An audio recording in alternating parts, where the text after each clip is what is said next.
Level 5 is one of my favorite RPG making companies. They've made some great RPGs such as Rogue Galaxy, White Knight Chronicles, and of course Dragon Quest VIII, which is one of the best games ever made. I don't care what anybody says. Now, another of the masterpieces they have made was a game called Dark Cloud for the PlayStation 2. So, why don't we take a look at it? Dark Cloud is an amazing game and an amazingly underrated RPG. It was one of the first RPGs to come out on the PS2, and it is arguably one of the best. It is one of the games from my childhood, and it still stands up to me. Now, this game has a pretty good story, but don't get confused. There aren't any amazing plot twists or subtle Wellian moral truths you can learn from the actual plot. The plot is very basic.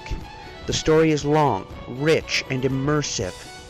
The story starts you out as, well, you guessed it, a little boy in a weird outfit, and you will start the game off watching a satanic-looking cult dancing at some ceremony, okay? Now, then you'll see this fat genie come out of this urn and eat this annoying fat guy. Then he accepts this Russian colonel-looking motherfucker as his master. Now, these two will try and attack the world in Dark Cloud, but little do they know that the world has a protective spell cast on it by a very powerful being. Now, I don't want to go into the story too much because I don't want to spoil it for you.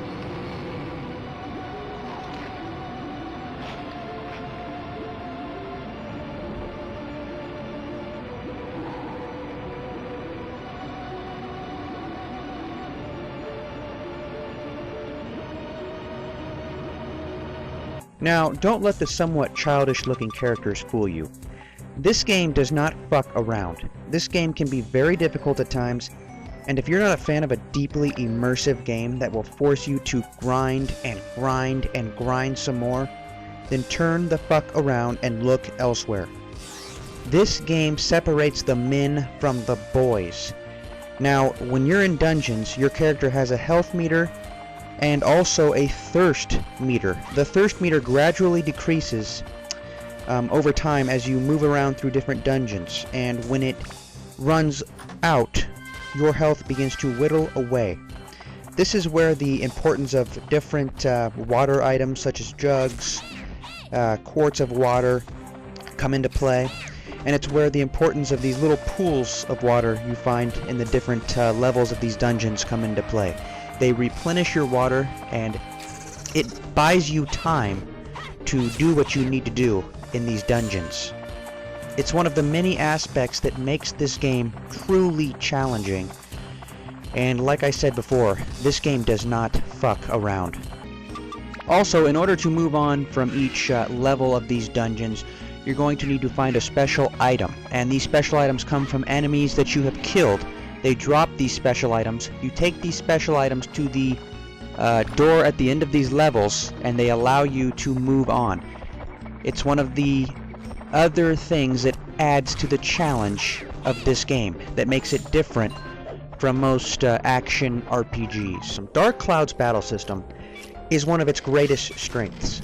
The battle system is not turn-based. The battle system is more similar to that of Kingdom Hearts, where you just go up to the enemy, press X, and attack. No loading screens, no pauses, just straight up, uninterrupted action. There are tons of weapons in this game, and each character has their own specialty types of weapons that they are better at using. Like swords, knives, slingshots, maces, and clubs, etc. Instead of leveling up your character, like you would in, say, Final Fantasy VI, or Dragon Quest VIII, you level up your weapons, and the weapon customization in this game is simply amazing. Probably the best weapon customization I have ever experienced before in a game.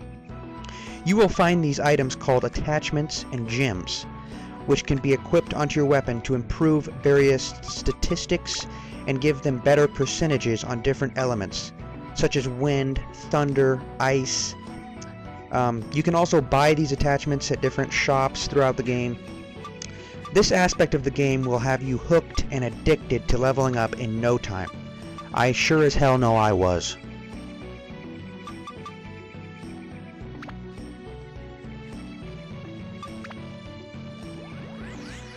Now, one of the major components of this game are these items that you find scattered around in different dungeons called Atla, that you are required to collect in order to rebuild the towns in Dark Cloud.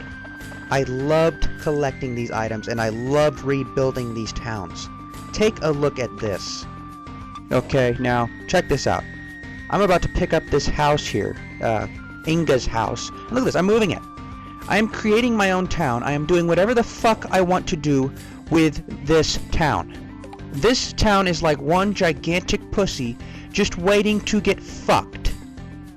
And look at this, you got Three Sisters' house, you got a lake, you got Chief's house here. You can fuck with the Chief's house of the town. Could you imagine in real life? Look, here's Georama analysis, I've got 100%. And once you get 100% completion of these towns, you get a special item, which is really cool. And here you can pick the different stuff like trees, houses, you know, whatever the fuck you want. You can put it wherever the hell you want. You can choose what you want, and you can choose where you want to put it. So I am the boss. You are the boss in this fucking game, and you can go inside buildings. Take a look at this. I'm not sure what this is. Let's see here. Let's talk. Okay, this is where you can store items here.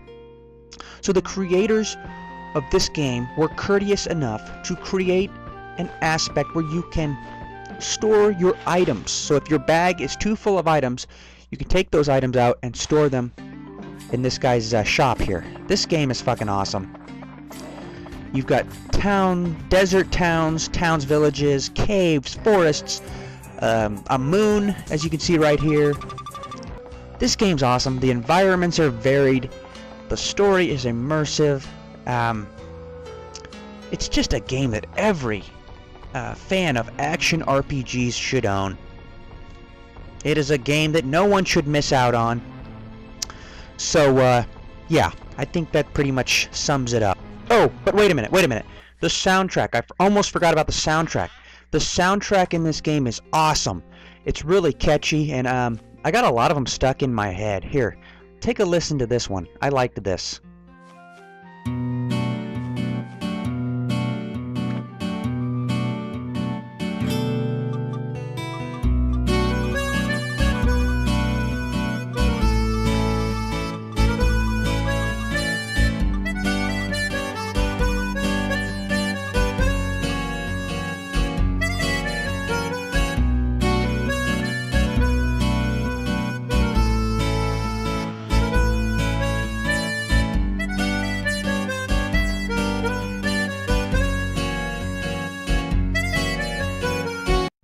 Anyways, where was I? Oh, yeah, this is a great game. I think this video speaks for itself. I think the gameplay of this game should speak for itself. And it's a game that, like I said before, any fan of an action RPG should own. Any fan of, hell, even of Zelda would like this game. So, yeah, what are you waiting for? Go out, get up off your butt, get the game, own it, play it, enjoy it, and yeah. Thanks for watching. Please subscribe, and goodbye, my friends.